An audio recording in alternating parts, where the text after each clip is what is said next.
Big slow and bungled up underneath with a dope. No, I don't like the not at. And she's challenged it.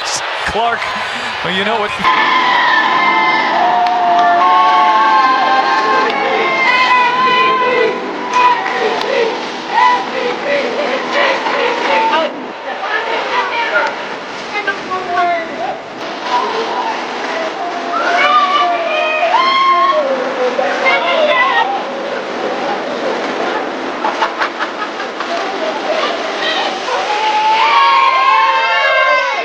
The Indiana Fever just pulled off the unthinkable. Their first ever Commissioner's Cup championship, a truly shocking victory over the Minnesota Lynx. This wasn't just a win, it was a masterclass in defying every single expectation. An underdog story so wild it will fundamentally change how you see this team forever. Imagine this, their biggest star, Caitlyn Clark, sidelined with a nagging injury. A veteran player, Dana Bonner, abandoning them mid-season. And then, facing off against the most dominant team in the entire WNBA, playing on their home court. The world expected a spectacular failure, a humiliating blowout. But what unfolded in that arena left everyone absolutely speechless. Get ready, because what happened in that game will redefine what you think is possible. And what Caitlyn Clark said after the game, 6 words that perfectly captured the shockwave this win sent through the league. The competitive nature of Caitlyn Clark, it does not go away even when she's not playing. Feisty. Right? Staying after it. I can't imagine how antsy. I mean, as much as a competitor as she is, and, you know, when she was sequencing possessions, Stephanie White had asked her to. Caitlyn Clark will not be on the court tonight for the Indiana Fever. The team announced this morning that Clark has a groin injury and will not play against the LA Sparks. Clark's already missed a number of games this season. That's her first time missing action, dating all the way back to when she was in high school. Interesting. Dantas went overseas this offseason, and clearly... The Indiana Fever walking into the Target Center for their very first Commissioner's Cup final. But this wasn't some triumphant march. Their roster was falling apart at the seams. Their undeniable superstar, Caitlyn Clark, who had been single-handedly carrying this team all season, was sitting on the bench for the 3rd straight game. A nagging groin injury just wouldn't heal. This wasn't just any player missing. This was their leading scorer, their assist machine, the magnetic force that packed arenas across the entire country. Without her, the offense often looked lost, the rhythm broken. But that's only half the story. The Fever were dealing with even more chaos.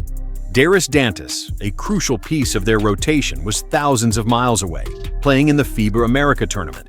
Another massive hole ripped into their already thin lineup. And then, the Dwana Bonner situation. This absolutely shocked everyone. Here was a veteran player, signed in the offseason specifically to add experience and leadership to a young team. What does she do? She quits on the team after just 9 games and gets waived. Talk about abandoning your teammates when they needed you most. It was a brutal blow, a public display of disloyalty that left fans scratching their heads and the team scrambling. The Fever were entering the biggest game in their franchise history, hobbled, disheartened, and seemingly destined for disaster. Team like Washington. Pointer doesn't go. There's Kosu, offensive board, and that one falls through. McBride using the Collier screen. Here's Samuelson's first minutes. Collier spins and turns and fires, and she's the first to double figures with 11. Now, let's talk about who this battered Fever squad was facing. The Minnesota Lynx weren't just good, they were dominant. They arrived at this game with a 14-win, 4-loss record, making them the best team in the entire WNBA. They were the defending Commissioner's Cup champions, playing on their own court, fueled by a sold-out electric home crowd. Leading their charge was Nafisa Collier, an absolute force and the undisputed MVP frontrunner. The atmosphere was charged, buzzing with anticipation, ready to watch their team repeat as champions. And the experts agreed. Las Vegas had the Lynx favored by a staggering 14 points. 14 points. The basketball world had already written the Fever's obituary before tip-off. Sports analysts, commentators, and fans everywhere were talking about how this would be a blowout, a total humiliation. They said Indiana had no business being on the same court as Minnesota without their best players. Every prediction, every statistical analysis pointed to one thing: a crushing defeat for the Indiana Fever. This was supposed to be their moment, their first Commissioner's Cup final appearance, and everything that could go wrong had gone wrong. The remaining players knew every eye was on them, every critic waiting for them to fold under the pressure. The Fever were walking into this game like David facing Goliath, except David showed up with a broken slingshot, and half his army had already deserted him. In the first half of this game, and you look at her coming off the screen right here, and she just gets blocked. She's just not able to get her shot off. They're playing amazing defense. She ends up getting it back, misses the three-point shot. She did not start off with that spark that usually gets the Indiana Fever lead. Here's where it gets really ugly. In the games leading up to the Commissioner's Cup final, the Fever, without Caitlyn Clark, looked like a completely different team. They had dropped 3 of their last 5, often squandering double-digit leads that, frankly, should have been easy wins. The offensive pace had slowed to a crawl, completely killing the electric rhythm that had made them so dangerous all season long. The ball movement, once fluid and exciting, just disappeared. Players started playing hero ball instead of cohesive team basketball. You could literally see it happening in real time. Instead of making the extra pass, they'd force up contested shots. Instead of trusting their teammates, they'd try to do everything themselves. This simply wasn't the Fever team that had been exciting fans all year. Let's talk about Aliyah Boston. She's one of their absolute best weapons, a dominant force in the paint. But she wasn't getting the passes she needed to thrive. Boston thrives when she gets the ball in her spots down low, but her teammates weren't finding her. She'd establish perfect position, call for the ball, and then watch as guards inexplicably forced up difficult shots from the perimeter instead. You could see the frustration building on her face. The team's identity seemed to vanish without their floor general. Clark wasn't just scoring and getting assists. She was the one organizing the offense, getting everyone involved, making sure the ball moved and flowed. Without her, they looked completely lost on both ends of the court. Opponents started game planning differently too. They knew they could focus all their defensive attention on stopping Kelsey Mitchell and Aliyah Boston without worrying about Clark breaking down their schemes or making them pay. The struggle was real, and the outlook was bleak. Possession for the Fever, coming off a win in their last outing over Dallas on Friday. A cutting Kelsey Mitchell kisses it off the window. Can you believe she did? Mitchell, mid-range, money. That is how quickly Kelsey Mitchell can get a shot off. This handoff action between Aliyah Boston and Kelsey Mitchell. Boston, little bit of a screen, enough to get the defense on Kelsey Mitchell's back. It's a 9-0. This crowd is quiet. Natasha Howard is a former Defensive Player of the Year, knows the ball is coming to Napheesa Collier. This Commissioner's Cup game was more than just a trophy. It became the moment of truth for the entire roster. Could they figure out how to play winning basketball without their best player? Could they rediscover the ball movement and team chemistry that made them special? This struggle made what happened next even more incredible. Head coach Stephanie White has a motto: pressure is a privilege. And the Indiana Fever decided to embrace that privilege. They decided to write their own story. From the opening tip, you could see something fundamentally different in their eyes. This wasn't the same team that had been struggling without Clark. They came out firing on all cylinders, playing with an intensity and determination that was simply unmatched. They were fighting for each other, making sure they won one for their injured superstar. Kelsey Mitchell stepped into the spotlight and absolutely took over when it mattered most. She drove to the basket with ferocity, showing off her dazzling offensive skills right from the first quarter. Mitchell worked tirelessly to get open from beyond the arc, showcasing her incredible 41% three-point shooting.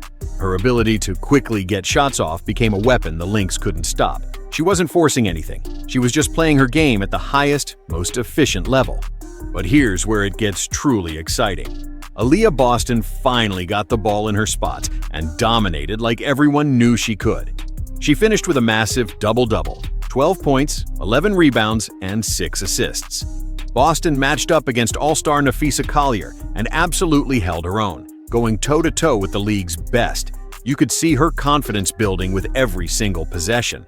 And then, the undeniable MVP, Natasha Howard, delivered a performance that caught everyone off guard and changed the entire game.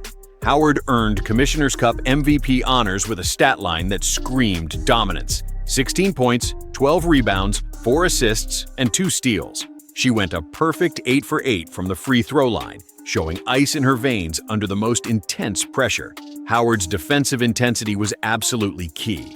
She guarded Napheesa Collier, limiting her to tough contested shots while forcing 5 crucial turnovers. Her performance was nothing short of dominant when the Fever needed it most. What is our score? Mitchell setting up Cunningham from downtown. You believe she didn't want to be a point guard at one point? She looks too good doing that. This is Howard setting up McDonald. Lot of Fever fans in this building. And Indiana has done it. The story of this victory isn't just about the stars. It's about the unsung heroes who stepped up. Sophie Cunningham brought the fire the team desperately needed off the bench. She provided a significant spark with 13 points and 7 rebounds, including 3 massive three-pointers that helped the Fever rally from an early deficit. Cunningham's clutch performance had fans, even the Lynx faithful, momentarily silenced. Lexie Hull stepped up with huge contributions, proving beyond a shadow of a doubt that she belongs on this stage. She wasn't going to let this opportunity slip away. And new signing Aari McDonald made an immediate, impactful return, contributing 12 crucial points and giving the team exactly the spark they needed. Her return to the roster couldn't have been more perfectly timed. This wasn't just an individual effort, it was a joint effort across the board. Every single player on this roster did their part. The team suddenly remembered how to play together and move the ball with purpose. 5 players scored in double figures, showcasing their incredibly balanced attack. The ball movement was crisp, flowing, and unpredictable. The defense was suffocating. They held the formidable Minnesota Lynx to just 39 points over the final 3 quarters and limited them to a dismal 34.9% shooting from the field. You could feel the momentum shift in the arena. Even when the crowd at Target Center roared back to life as the home team clawed back to within 7 early in the 4th quarter, the Fever didn't flinch. They responded immediately with 2 pivotal baskets by Boston and another by McDonald. They simply refused to allow Minnesota even the slightest opportunity to get back into the game. The final moments showed a team with a killer instinct, a collective will to win. They closed out the victory 74-59, shocking the entire basketball world. The underdogs had done the impossible. They proved that heart, determination, and true team chemistry could overcome any obstacle, any setback, any doubt. This wasn't just a win, it was a statement that would change absolutely everything. The reverberations of this win were immediate and profound. It proved, beyond a shadow of a doubt, that the Fever could succeed even when everyone wanted them to fail. The media's pre-game expectations were completely overturned.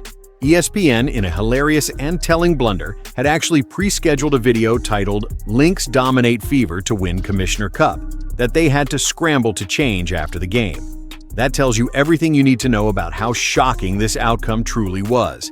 Even the Minnesota Lynx showed real class in defeat. Head coach Cheryl Reeve, a respected figure, admitted after the game, "They just sort of beat us," highlighting the undeniable strength and execution of the Indiana team. This acknowledgement from the defending champions themselves showed the profound respect the Fever had earned with their performance.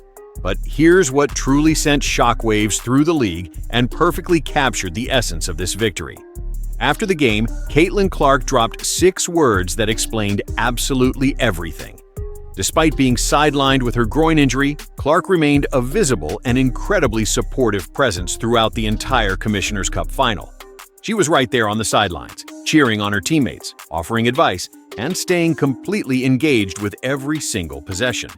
You could see her dedication to the team's success, even while unable to play. Everyone, and I mean everyone, wanted to hear what Clark would say about this incredible upset victory. The anticipation was building as cameras followed the team into the locker room for their raucous celebration.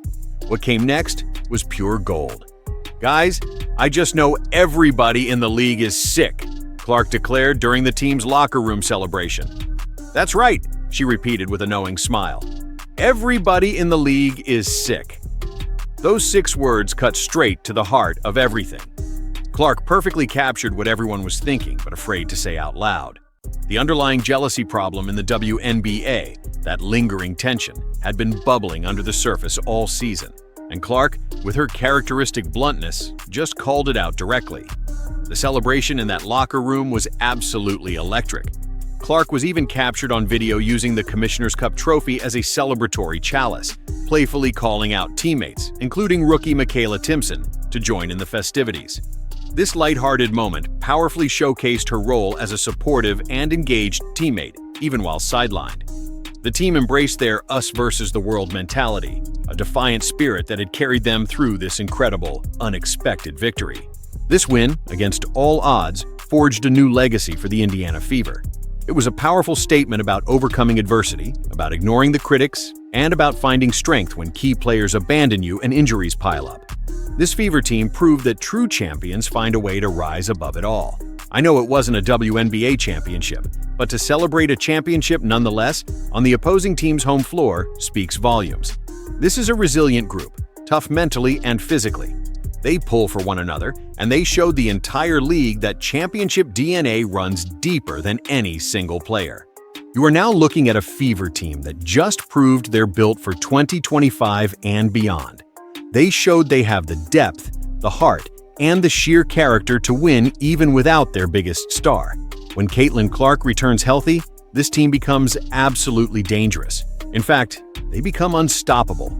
They now know, deep in their bones, that they can win without her, which makes them exponentially more dangerous with her back on the court.